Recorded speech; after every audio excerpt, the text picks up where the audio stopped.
Hello guys, आप सभी का स्वागत है एंड मैं हूं रवि बजाज। आज हम डिस्कस करने वाले हैं टेंसेस के लिए बहुत सारे errors.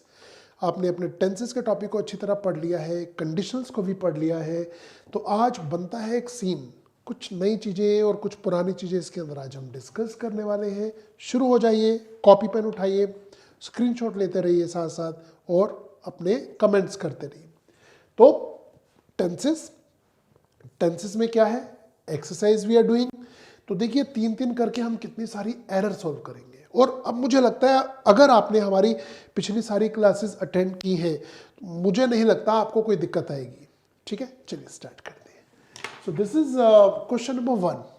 On many occasions we did help the poor people by way of giving them food to eat and clothes to put on। जी, आपको बताना है सेंटेंस नंबर 1 में कौन से पार्ट में एरर है और क्या एरर है।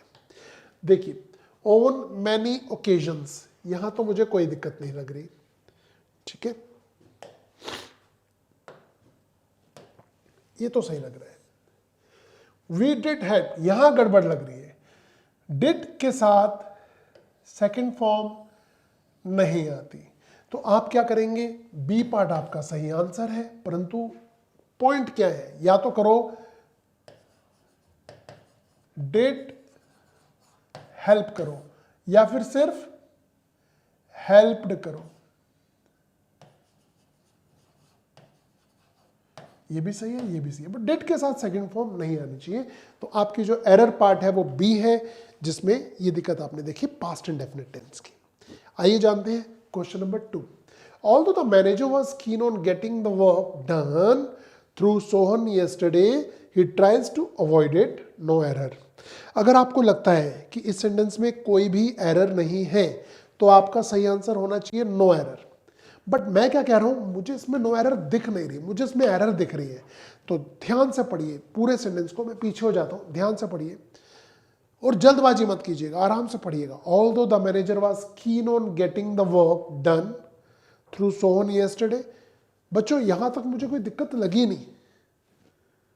ही ट्राइज, गड़बड़ यहां है। क्यों भाई, जब एक सेंटेंस की शुरुआत हो रही है पास्ट टेंस से, है ना, तो दूसरे पार्ट में भी पास्ट आना चाहिए। ऐसे बहुत सारे एग्जांपल्स हम कर चुके हैं। तो क्या हो जाएगा यहां पर, ट्राइड हो जाएगा, जो कि सही है। ओके, नाउ सेंटेंस नंबर 3 पढ़िए जी। I never considered him to be a person who would go back on his promise and then do not even apologize। बताइए जी, बताएं क्या दिक्कत है,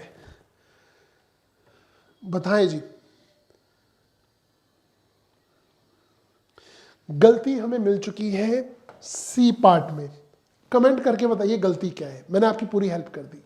I never considered him to be a person who would go back on his promise, सारा past में चल रहा है, बट यहां पर प्रेजेंट की बात आ गई, तो आप क्या करेंगे, आप did not कर देंगे। ये हो जाएगा इसका सही आंसर, did not। ओके, तो तीनों सेंटेंसेस में आपने देखा ये हम सिर्फ टेंसेस की एरर को ले रहे हैं या फिर कंडीशनल सेंटेंसेस की एरर को ले रहे हैं। तो चलते हैं जी कुछ और आगे और देखते हैं कुछ और sentences. This is sentence number 4। It is high time the government takes effective steps against malaria. बताएं बच्चों, बताएं क्या लगता है। इट इज हाई टाइम, आपको याद होगा हमने एक रूल किया था, अब यह उचित समय है, अब ये सही समय है। इट इज हाई टाइम या it is the high time, जब भी ये आएगा तो इसके एकदम बाद में सेकंड फॉर्म आनी चाहिए। द गवर्नमेंट टेक्स नहीं, took is the correct answer. Took effective steps against malaria, ये है करेक्ट इंग्लिश। तो आपका जो एरर पार्ट हुआ वो इसमें बी हुआ। ठीक है, नो एरर अभी तक कहीं नहीं मिल रही है हमें, बी में एरर है। और इट इज़ हाई टाइम के साथ, इस फ्रेज के साथ आप यूज़ करते हैं पास्ट इंडेफिनिट। आपको याद होगा जब हमने ये टॉपिक पढ़ाया था हाई टाइम वाला, तो हमने आपको बताया था बड़ा अटपटा सा लगता है ये सुनने में, बट क्या करें, सही है, अंग्रेजों ने इसे ऐसे ही बनाया है। अदरवाइज अगर आपको इंग्लिश बोलनी होती है, मुझे इंग्लिश बोलनी होती है, तो हम ऐसे बोलते हैं it is high time that you should go there, है ना, हम ऐसे बोलना पसंद करते हैं। तो इसीलिए आप क्या करेंगे, हाई टाइम के बाद सेकंड फॉर्म यूज करते हैं। नाउ सेंटेंस नंबर 5 देखिए जरा, pay attention guys. Had he told me earlier about this I would help him. आपको याद है एक कंडीशनल हमने किया था जिसका कॉम्बिनेशन था हैड एंड वुड हैव का, तो ये वाला पार्ट हैड से शुरू हो रहा है, ये तो सही है। आई वुड हेल्प हिम, यहां गड़बड़ हो गई, सी पार्ट में गड़बड़ हो गई। क्या होना चाहिए, आई वुड हैव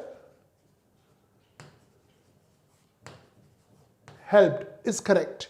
तो सी पार्ट में वुड के साथ आपको हैव और थर्ड फॉर्म लगानी पड़ेगी, क्योंकि हैड और वुड हैव का एक कॉम्बिनेशन है जो हम करके आए हैं अभी कंजंक्शन सॉरी कंडीशनल सेंटेंसेस के अंदर। एंड नाउ जरा 6 नंबर सेंटेंस को भी देखिए जी। 6 नंबर सेंटेंस को हम थोड़ा सा ऊपर कर देते हैं ताकि आपको ये पूरा दिखाई दे जाए। देखिए, the young man's foolish behaviour did not add but detracted from his employer's opinion of him. 20 second देता हूं आपको, देखिए 15 सेकंड, देखिए 15 से 20 सेकंड में क्या आपको इसमें कोई एरर दिखाई दे रही है? मुझे तो नहीं दे रही, आपको दे रही है क्या? Come on guys, come on, can you see any error? Yes, no, yes, no, yes, error है। जब डिड आता है तो डिड के साथ फर्स्ट फॉर्म आती है, ईडी नहीं लगेगा, डिट्रैक्ट लगेगा। तो आपकी एरर है बच्चों सी पार्ट में, सी पार्ट में है एरर। ओके, आशा करते हैं ये सब आपको समझ आ रहा है। Fine, you have done 6 sentences and now the time for the 7th one. Look guys, it is better to keep one's head in the face of danger than losing one's courage. एक नई चीज है आज हमारे सामने यहां पर जो अभी तक मैंने आपको पढ़ाई नहीं है। देखिए, एक होता है इन्फिनेटिव और एक होता है जीरंड। इन्फिनेटिव का मीनिंग होता है, ये हम आगे चल के पढ़ेंगे, बड़ा भी सेंटेंस आ रहा है तो मैं आपको बता रहा हूं। इन्फिनेटिव का मीनिंग होता है टू प्लस फर्स्ट फॉर्म, और जीरंड का मीनिंग होता है first form plus ING.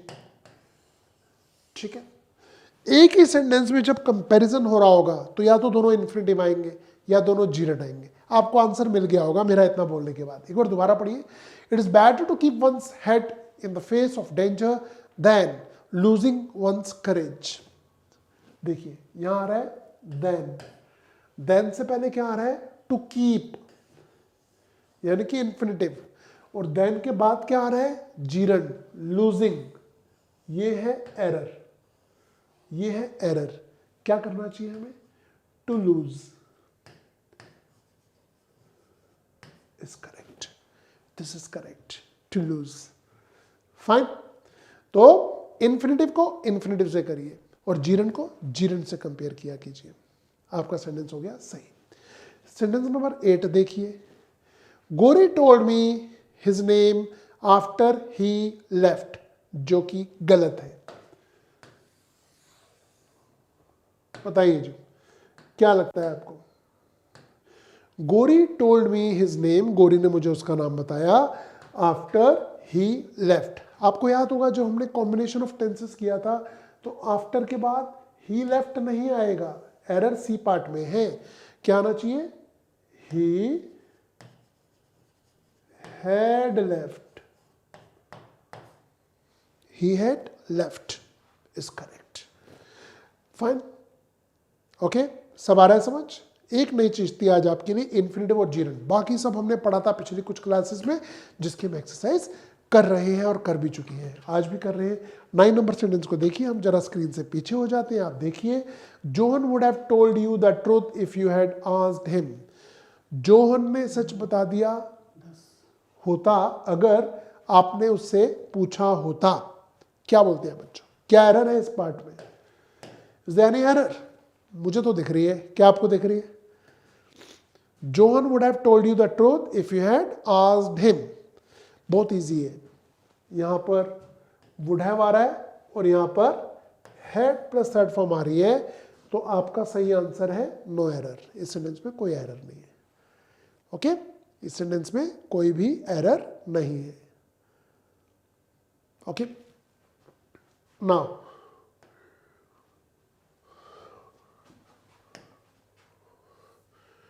10, 11 and 12 आपके सामने, जरा देखिए, नजर मारिए।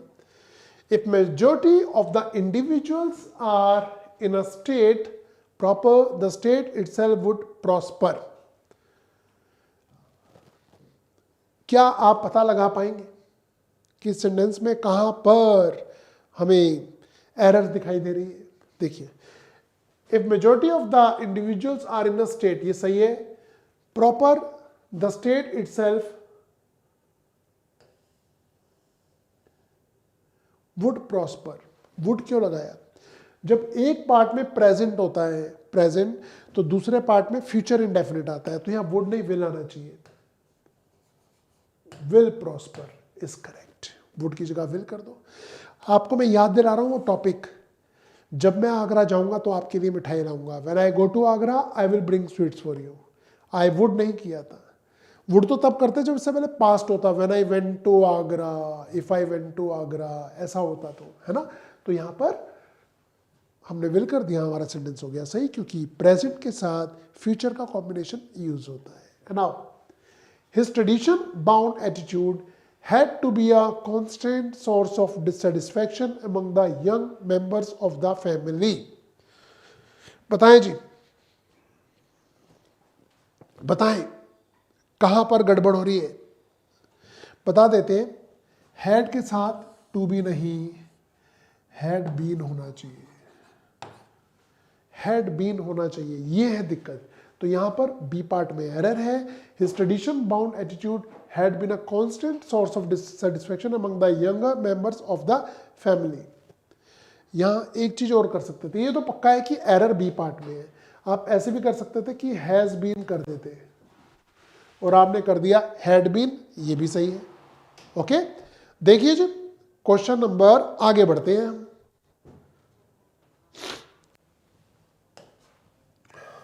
ये रहा 12 number. 2 hours have passed since he had fallen asleep. 2 घंटे हो गए हैं उसे सोए। देखिए, एक रूल ये होता है,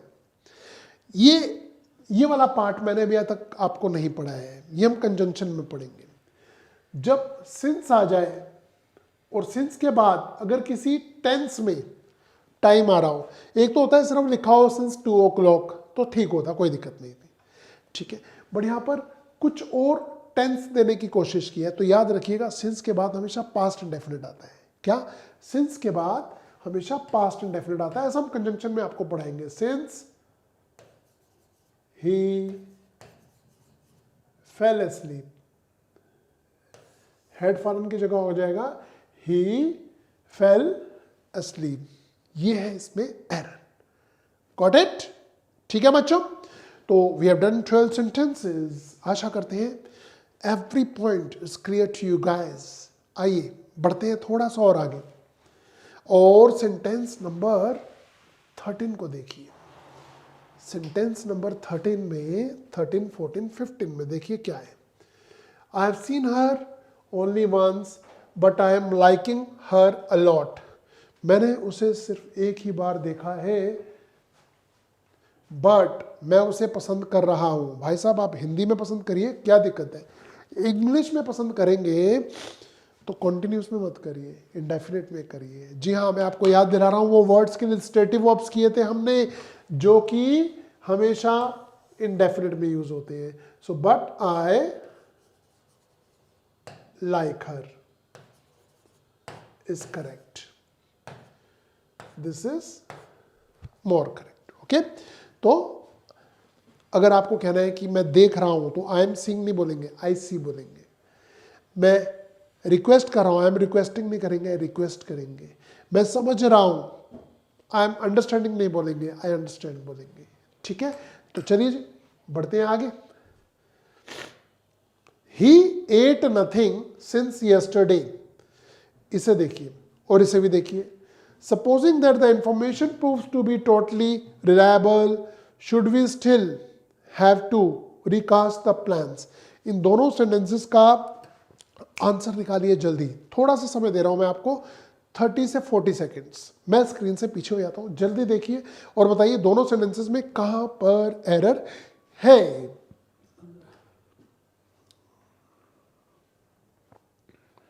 कहां पर एरर है, कहां पर मिला, मिला, मुझे मिला, मुझे मिल गया। देखिए, ही एट नथिंग सिंस यस्टरडे, उसने कल से कुछ नहीं खाया है। भाई साहब, सिंस का इस्तेमाल कहां होता है? प्रेजेंट परफेक्ट टेंस में या प्रेजेंट परफेक्ट कॉन्टिन्यूस में? आपको याद होगा हमने लिखा हुआ है, ये कीवर्ड्स है ना। तो अगर आप देखें कि यहाँ पर एट यूज कर रहा है जो कि पास्ट इंडेफिनिट है, पास्ट इंडेफिनिट में सिंस यूज नहीं होता, तो आप क्या करेंगे यहाँ पर? ही हैज इटन नथिंग, उसने कुछ नहीं खाया है। He has eaten nothing since yesterday is correct. He has eaten nothing since yesterday, got it? ठीक है। और इसमें क्या एरर है जी? Supposing that the information proves to be totally reliable, should we still have to recast the plans. कह रहे हैं अगर सपोज करें, जब सपोज करें यहाँ कोमा होना चाहिए था, टाइपिंग मिस्टेक है, तो शुड क्यों लगा रहे हो आप? यहां शेल लगाइए ना। Shall we still have to recast the plans, तो यहां शेल लगा दीजिए, आपका सेंटेंस हो जाएगा एकदम सही। ओके, सो बातों ही बातों में हमने कर लिए हैं 15 सेंटेंसेस, 5 और करेंगे, 5 और। Got it? Look, 16, 17 and 18. She pretends as if she has never in her life. Should we still have to recast the plans? यहाँ थोड़ी सी मुझे टाइपिंग मिस्टेक लग रही है, इस सेंटेंस को छोड़ देते हैं। इसे देखिए 17 नंबर को, यहाँ कुछ टाइपिंग मिस्टेक लग रही है, मुझे पूरा सेंटेंस ही करना पड़ जाएगा। तो यहाँ देखिए, I now am knowing all the facts about him. तो अभी भी मैंने बात की थी बच्चों स्टेटिव वर्ब्स की, जैसे आई एम लविंग नहीं होता, आई एम अंडरस्टैंडिंग नहीं होता, आई एम सीइंग नहीं होता, आई एम रिक्वेस्टिंग नहीं होता, इट इज सीमिंग नहीं होता, वैसे आई एम नोइंग भी नहीं होता। तो क्या होगा? Now I know is correct. Present indefinite में यूज करते हैं, इसे कॉन्टिन्यूस में नहीं करते। ओके, ये देखिए, I was thinking if I could do anything to help, I was thinking, ये भी उसी कैटेगरी का है। आई वाज थिंकिंग क्या होता है? बोलो, आई थॉट। अब यहां एक चीज आपको पता चल गई, 1, 2, अभी लविंग वाला सेंटेंस आया था। अगर आपको इन तीन सेंटेंसेस में दिक्कत आई है तो स्टेटिव वर्ब वाला वो रूल खोल के देखिएगा, जिसमें हमने बताया था, कुछ वर्ड्स की लिस्ट आपको दी थी और कहा था कि ये सारे वर्ड्स प्रेजेंट कॉन्टिन्यूस में यूज नहीं होंगे, ये प्रेजेंट इंडेफिनिट में यूज होंगे। ओके, तो ये वही तो वर्ड्स हैं, ठीक है ना। आइए देखते हैं कुछ और क्वेश्चंस, कुछ और क्वेश्चंस, मजेदार क्वेश्चंस। 19, 20 और 21 इतने ही करेंगे आज। He has read 4 plays written by Shakespeare by the end of his vacation. जब तक उसकी छुट्टियां खत्म होंगी, तो भैया यहां पर ना आपको एक मैं हिंट दे देता हूं, टेंसेस की एरर है, टेंसेस की, कीवर्ड्स की नहीं, टेंसेस की। एक गलत टेंस यूज हो रहा है। अब आप बोलेंगे टेंस तो ये रहा जी, जी हाँ, गलती यहीं पर है। बताओ क्या होना चाहिए, बताएं जी क्या होना चाहिए, कौन सा टेंस यहां पर आना चाहिए, ये बताओ। He has red is wrong English, क्या होना चाहिए? He will have read is correct. He will have read, क्योंकि यहां आ रहा है by the end of vacation, जब तक उसकी छुट्टियां खत्म होंगी वह शेक्सपियर द्वारा लिखित 4 प्लेस पढ़ चुका होगा। फ्यूचर परफेक्ट का इस्तेमाल होगा, प्रेजेंट परफेक्ट का इस्तेमाल यहां नहीं होना चाहिए। Okay fine. And now the train had left when he had reached the station. आपको याद आ गया होगा कॉम्बिनेशन ऑफ टेंसेस में पास्ट टेंस हमने पढ़ा था। कैसे करेंगे जी? द ट्रेन हैड लेफ्ट, ये तो बिल्कुल सही है। When we had reached, wrong, when we reached होगा। When we reach the station the train had left, जब हम स्टेशन पर पहुंचे तो ट्रेन छूट चुकी थी, इज करेक्ट इंग्लिश। तो एरर है आपकी बी पार्ट में। And now the time for 21st question. पढ़िए जी, पढ़िए पढ़िए और बताइए कहां पर आपको लग रहा है गड़बड़ है, कहां पर? He didn't say that he will bring the books tomorrow. Did he? भाई did यानी कि पास्ट। जब कोई सेंटेंस पास्ट से शुरू होता है तो उसका बाकी का पार्ट भी पास्ट में होना चाहिए। बट यहां पर आ रहा है विल फ्यूचर में, तो क्या कर देंगे? वुड कर देंगे। He did not say, उसने नहीं कहा that he would bring the books tomorrow. Did he? क्या उसने कहा? ठीक है, तो ये रहे हमारे 21 सेंटेंसेस। एक बार इनका स्क्रीनशॉट लीजिए और मुझे बताइए क्या कोई दिक्कत तो नहीं आ रही?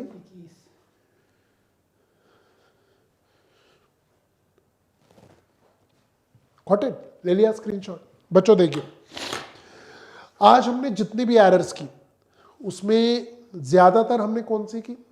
या तो कंडीशनल वाली हैड एंड वुड हैव का इस्तेमाल हुआ, या फिर स्टेटिव वर्ब्स वाली I am loving you is wrong, I love you is correct. इस तरह के सेंटेंसेस किए हमने, जिन्हें आपको अच्छी तरह देखना है अगर आज आपसे उनमें गलतियां हुई हैं। आज हमने एक नया रूल सीखा। हमने ये भी देखा, 2 नए रूल सीखे कि सिंस के बाद अगर कोई टेंस आ रहा होता है तो पास्ट इंडेफिनिट होना चाहिए। ठीक है, जैसे हमने लिखा था he has not eaten anything since yesterday, या सिंस के बाद सेकंड फॉर्म आनी चाहिए, पास्ट इंडेफिनिट। ऐसा भी एक रूल आज हमने देखा। आज हमने ये भी देखा कि एक ही सेंटेंस के अंदर जब कंपैरिजन हो रहा हो तो या तो दोनों इन्फिनेटिव होने चाहिए या दोनों जीरेंड होने चाहिए। यानी कि 2 प्लस फर्स्ट फॉर्म 2 बार आना चाहिए या फर्स्ट फॉर्म प्लस आईएनजी 2 बार आना चाहिए। और अगर ऐसा नहीं हो रहा है तो आपका सेंटेंस गलत हो जाता है। कुछ समझ आया? आज हमने पुरानी वाली एरर्स भी देखी कि हेड के साथ वुड हैव यूज हो रहा है, कुड हैव और माइट हैव यूज हो रहा है, बट शुड हैव नहीं होता। हेड के साथ शुड हैव कोई कॉम्बिनेशन नहीं होता। ये मैं आपको बार बार याद करा रहा हूँ, एग्जाम में गलतियाँ हो जाती हैं, आप उनसे बचें। आज हमने उन चीज़ों को भी सीखा कि अगर एक सेंटेंस की शुरुआत पास्ट टेंस में होती है तो उसका बाकी का पार्ट भी पास्ट में ही रहता है। ये हम कितनी बार कर चुके हैं। और इतनी सारी एरर्स हम क्यों कर रहे हैं? क्योंकि अब इतनी क्लासेस करने के बाद मुझे नहीं लगता कि एग्जामिनर आपको ऐसी कोई एरर देगा जो टेंस से जुड़ी होगी और आप उसमें गलती करेंगे। मुझे नहीं लगता। अगर आप हमारी सारी क्लासेस देख रहे हैं, मुझे नहीं लगता, है ना। अब हम कल मिलेंगे सेम टाइम पर, कुछ इसी तरह की और एरर्स को डिस्कस करेंगे, फिल इन द ब्लैंक्स वाले क्वेश्चंस भी करेंगे कल। ठीक है, बने रहिए हमारे साथ। Till then, good bye, good night, take care and happy learning. See you tomorrow.